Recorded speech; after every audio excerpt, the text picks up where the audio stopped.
समस्त मुस्लिम समाजाचा निलंगा येथे जन आक्रोश धरणे आंदोलन मोर्चा।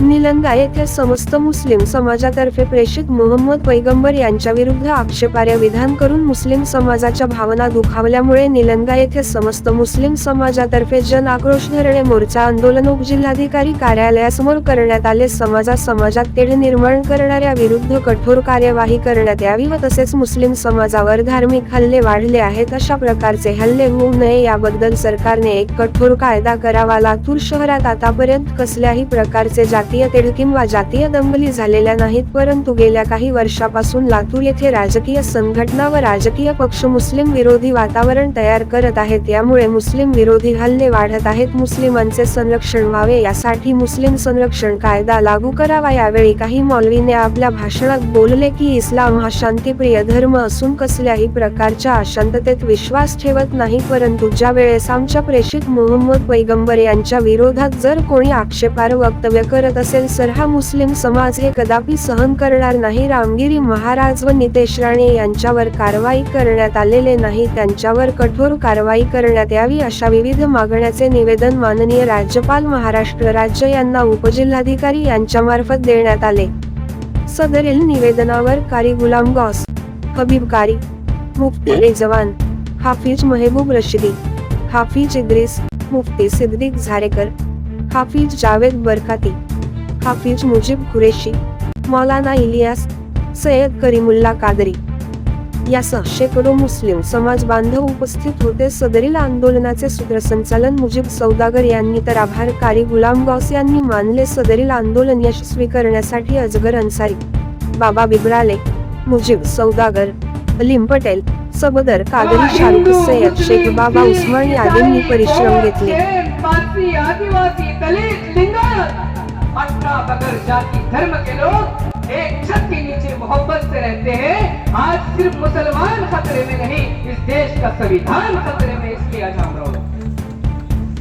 क्योंकि जिस संविधान को हमारे अकाबिरों ने मिलकर के बनाया था, महामानव भारत रत्न जी ने कहा गया, भीमराव बाबा साहेब अम्बेडकर की सदारत में जो संविधान बनाया गया था ताकि इस देश के अंदर एकता बरकरार रहे, इस देश के अंदर इत्तेहाद बरकरार रहे।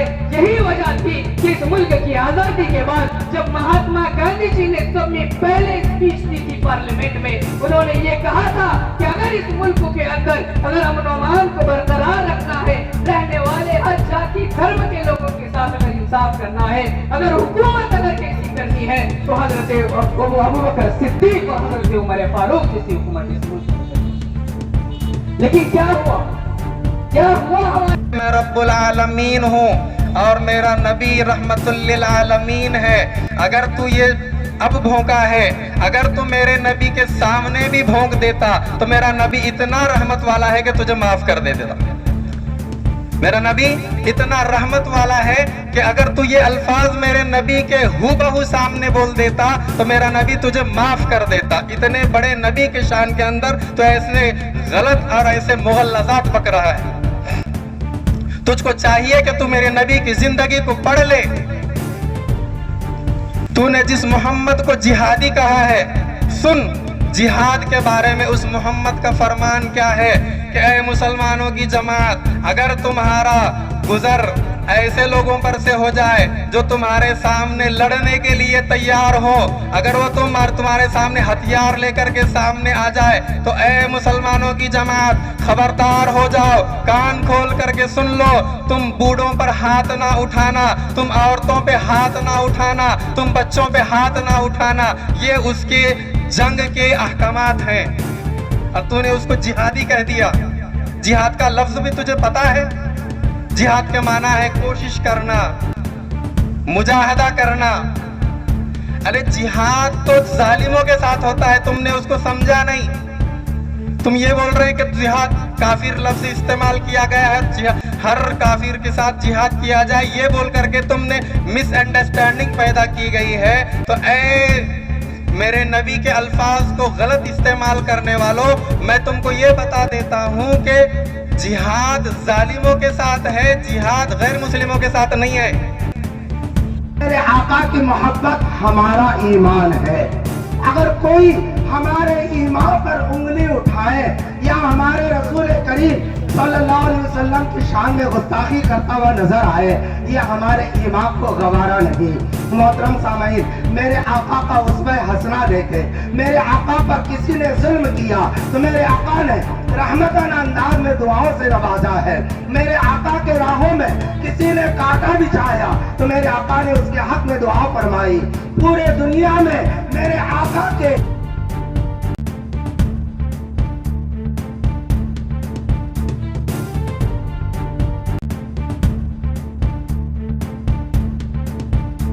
यांच्याविषयी विटंबना करणं, जाणीवपूर्वक ज्यांना घरची इज्जत देत नाहीत असे लोक उठले की सुटलं प्रसिद्धीसाठी इस्लाम धर्माचे प्रेषित मोहम्मद पैगंबर यांच्यावर टीकाटिप्पणी करतात आणि हा देश संविधानावर चालतो आणि संविधानावर चालत असताना त्यांच्यावर अनेक ठिकाणी गुन्हे दाखल असतानाही आजतागायत अशा अनेकांना अटक केलेली नाहीये। आज एकाला बोलून सुटलं त्याला अटक केली नाही, त्याला शिक्षा झाली नाही, पण दुसरे 2-4 जण बोलतात। आता राजकीय पुढारी जे स्वतःला आमदार म्हणतात असे लोक मस्जिदीमध्ये घुसून मारायच्या गोष्टी बोलतात, त्यांच्यावरही गुन्हे दाखल होतात। गृह खातं झोपलेलं असतं, गृहमंत्री त्याला पाठीशी घालतात। असे विषय पूर्ण महाराष्ट्रामध्ये नाही तर देशामध्ये चालू आहेत आणि त्यातल्या त्यात महाराष्ट्राची अवस्था तर अत्यंत दयनीय झाली आहे। कायदा व सुव्यवस्थेचा प्रश्न निर्माण झालाय आणि आमच्या भावना तीव्र आहेत। त्यामुळे आजचं हे आंदोलन पुण्या राजकीय पुण्या नेत्याच्या अध्यक्षतेखाली न देता त्यामध्ये काही गालबोट लागू नये, भावना तीव्र असतानाही फक्त मौलवींच्या यांच्या हस्ते तुम्हाला निवेदन दिलं आणि त्यांच्या अध्यक्षतेखालीच हे आंदोलन होतं। भविष्यात आमच्या अशाच भावना, अशाच इच्छा तीव्र शासनापर्यंत पोहोचाव्या आणि त्याला शिक्षा व्हावी अशी अपेक्षा समस्त मुस्लिम समाजातर्फे तुम्हाला करण्यात येते।